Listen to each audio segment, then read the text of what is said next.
अस्सलाम वालेकुम everyone, this is D2 8th edition, direct and inverse proportion, chapter number 7, exercise 7D। तो कहते हैं x is if x is inversely proportional to y cube, x is inversely proportional. Inversely का मतलब ये हो गया कि हमारे पास k और y नीचे चला जाएगा, ठीक है। और इन्होंने y क्यूब दिया हुआ है तो आप भी y क्यूब ही लिखेंगे। x दिया है 50 तो आप x की जगह लिख दें 50 और y की जगह आप लिख दें 2, तो उन्होंने 2 लिखा है, आप भी 2 लिख दें और इस पर क्यूब आ जाएगा, ठीक है। तो k अपॉन 2 का क्यूब हो जाएगा 8 और यहाँ 58 को यहाँ भेज के 50 से मल्टीप्लाई करवा दें क्योंकि डिवाइड कर रहा है। 8 50 ज़ा 400, तो k का आंसर क्या आ गया 400। आप देखें मैंने अभी स्टेटमेंट कुछ पढ़ी ही नहीं, सिर्फ k कांस्टेंट की वैल्यू फाइंड आउट किए। ऑप्शन 1 में कहते हैं फाइंड द वैल्यू, अच्छा तो पूरा लिखना पड़ेगा, ठीक है, इक्वेशन को। x is equals to 400 upon y cube, ये ओरिजिनल इक्वेशन है, ठीक है। कहते हैं ऑप्शन 1 में कहते हैं find the value of x when y is equals to 4। तो option 1 x is equals to 400 और y की जगह 4 लिखना है, ठीक है, 4 का cube. So that's mean 400 upon 4 का क्यूब होता है 3 दफ़ा 4, ठीक है। 4 इससे कैंसिल हुआ, 100 बचा। 425 ज़ा 100 होता है और 25 अपॉन 4 होता है 4 6 ज़ा 24। 6 होल 1 अपॉन 4 भी लिख सकते हैं, आंसर 6.25 भी लिख सकते हैं अगर कोई बिना कैलकुलेटर के कर रहे हैं तो, क्योंकि बाद होगा तो स्टूडेंट्स कहते हैं कि सारा बिना कैलकुलेटर के बताया करें, इसलिए बिना कैलकुलेटर के बताया, ठीक है। ऑप्शन 2 में कहते हैं find in connecting equation x and y, वो यहाँ पर ये वाली लिखनी है, ठीक है। x is equals to 400 upon y cube, ठीक है।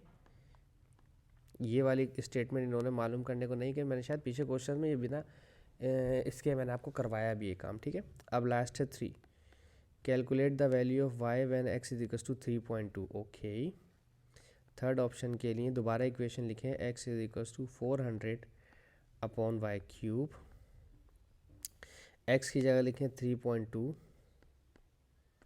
अपॉन में 10 लिख देते हैं ताकि पॉइंट ख़त्म हो जाए, ठीक है, क्योंकि पॉइंट ख़त्म करेंगे तो डिनोमिनेटर में 10 आ जाएगा, वाई क्यूब।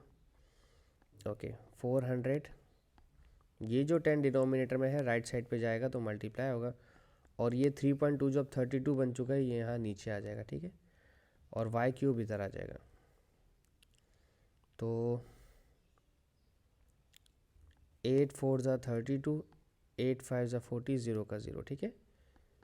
5 को 10 से मल्टीप्लाई किया हो गया 500, 500 को 4 से डिवाइड किया तो 250 और 125, सब मैनुअली कर रहे हैं, ठीक है, कैलकुलेटर कोई इस्तेमाल नहीं हो रहा अभी। वाई क्यूब इधर भी आ जाएगा और वाई क्यूब इधर भी आ जाएगा, क्यूब और वाई कट जाएगा। अभी तक आप स्क्वायर और स्क्वायर रूट से खेलते आए हैं, अब आपको क्यूब और क्यूब रूट खेलना पड़ेगा।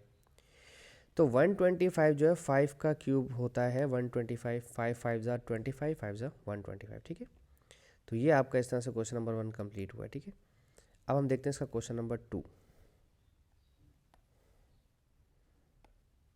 असल में थोड़ा सा डिटेल में मैं इसलिए भी नहीं जा रहा हूँ कि डायरेक्टली यूनिवर्सली के बारे में बहुत ज़्यादा हम समझा चुके हैं, अब सिर्फ हम अपने क्वेश्चंस कंप्लीट कर रहे हैं, ठीक है ना।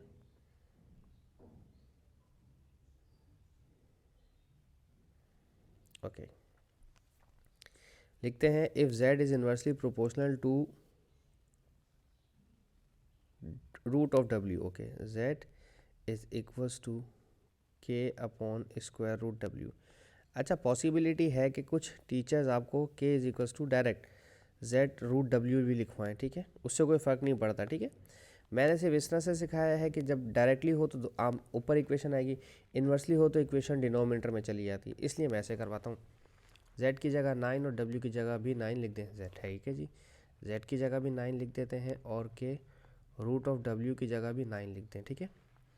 9 इज इक्वल्स टू के अपॉन रूट 9 की जगह 3 और 3 इस 9 को मल्टीप्लाई करवाएगा तो ये हो जाएगा 3 9 जा 27, ठीक है। तो ये आ गया 27 जो मुझे शायद चाहिए था यकीनन पार्ट 1 के लिए, और ये तो चाहिए ही होगा हमेशा, ठीक है। पार्ट 1 में कहते हैं find an equation connecting w and z। तो option number 1 z is equals to k की जगह लिखेंगे 27 अपॉन रूट ऑफ डब्ल्यू, ठीक है। सेकेंड पार्ट में लिखते हैं find the value of z when डब्ल्यू इज इक्वल्स टू 16, ठीक है। जेड इज इक्वल्स टू 27 और रूट डब्ल्यू की जगह अब आप 16 लिख दें सेकेंड पार्ट में, ठीक है। जेड इज इक्वल्स टू 27, 16 होता है 4 का स्क्वायर रूट और 4 8 ज़ा 32, 4 6 ज़ा 24, 4 6 ज़ा 24 और बाकी बचा 3। तो z is equal to 6 whole 3/4 भी लिख सकते हैं आप लोग, या 6.75 भी होता है क्योंकि 1/4 0.25 होता है, 3/4 0.75 होता है, ठीक है। ये याद होनी चाहिए कुछ चीज़ें। Third option, calculate the value of w when z is equals to 3। तो z is equals to 27 k की जगह इस अपॉन में स्क्वायर रूट w। अब आप z की जगह 3 लिखते हैं क्योंकि क्वेश्चन में 3 ही दिया हुआ है, ठीक है। z की जगह लिखते हैं 3 is equals to 27, w root of w और ये 3 अपनी जगह चेंज कर लेंगे। Root of w left hand पे आ जाएगा और 3 जो है राइट साइड पे डिनोमिनेटर में चला जाएगा। 3 1 ज़ा 3, 3 9 ज़ा 27, इधर आ गया 9 और इधर आ गया स्क्वायर रूट। स्क्वायर रूट हटाने के लिए आपको स्क्वायर लेना पड़ता है, ये square cancel, w is equals to 9 का स्क्वायर 81, ठीक है जी। ये आपका हो गया क्वेश्चन नंबर 2। अब हम देख लेते हैं इसका क्वेश्चन नंबर 3। अभी तक तो इसमें कोई मुश्किल क्वेश्चन आए नहीं है।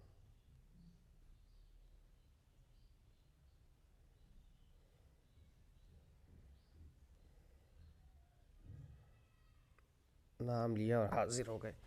For each of the following equation state the 2 variables which are inversely proportional to each other and explain.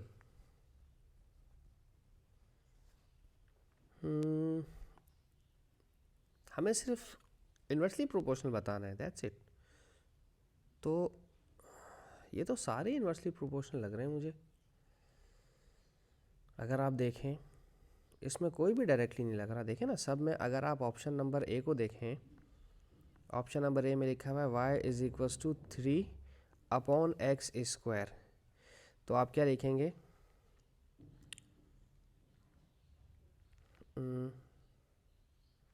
पीछे क्वेश्चन नंबर 1 में क्या लिखा हुआ था, इसका क्वेश्चन नंबर 1 में आपको बताएं। इसमें लिखा हुआ था x is inversely proportional to y cube. तो हमें भी यहीं पर लिखना पड़ेगा y is inversely proportional to x square, ठीक है। y is inversely proportional to x square.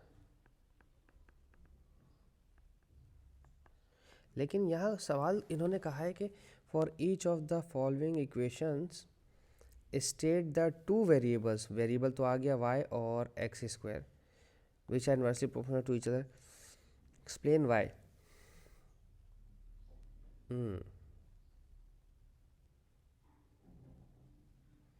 Because these 2 variables are multiplying each other, क्योंकि इन्वर्सली में दोनों वेरिएबल्स आपस में मल्टीप्लाई करते हैं और डायरेक्टली में डिवाइड, ठीक है। Because these 2 variables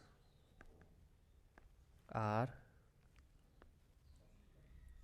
multiplying each other, ठीक है। वैसे इतना स्टेटमेंट आती नहीं है। ये भी इन्वर्सली प्रोपोर्शनल है क्योंकि y is equals to 1/√x है, तो यहाँ पर k होता है। ये भी इन्वर्सली प्रोपोर्शनल है क्योंकि ये होता है y square is inversely proportional to x cube, ठीक है। ये भी इन्वर्सली ही है क्योंकि n is inversely proportional to m-1, और ये भी इन्वर्सली ही है क्योंकि q is inversely proportional to p+1 to the whole square, ठीक है। ये सारे ही आपस में इन्वर्सली प्रोपोर्शनल, और सब में आप लिख सकते हैं because y is multiplying square root of x, y square is multiplying x cube, इस तरह से बनेगा ना। y is multiplying x square, या फिर y square is multiplying x cube, या फिर m-n is multiplying by the n, या फिर q is multiplying p+1 whole square, ठीक है। आप इस तरह से भी इसको लिख सकते हैं ईजीली, ठीक है जी। बस ये ज़्यादा इतना स्टेटमेंट वाला क्वेश्चन था, और तो इसमें कुछ ऐसा सच है नहीं। ठीक है, होप सो आपको समझ आया हो। Thank you so much for watching my channel. अल्लाह हाफिज़।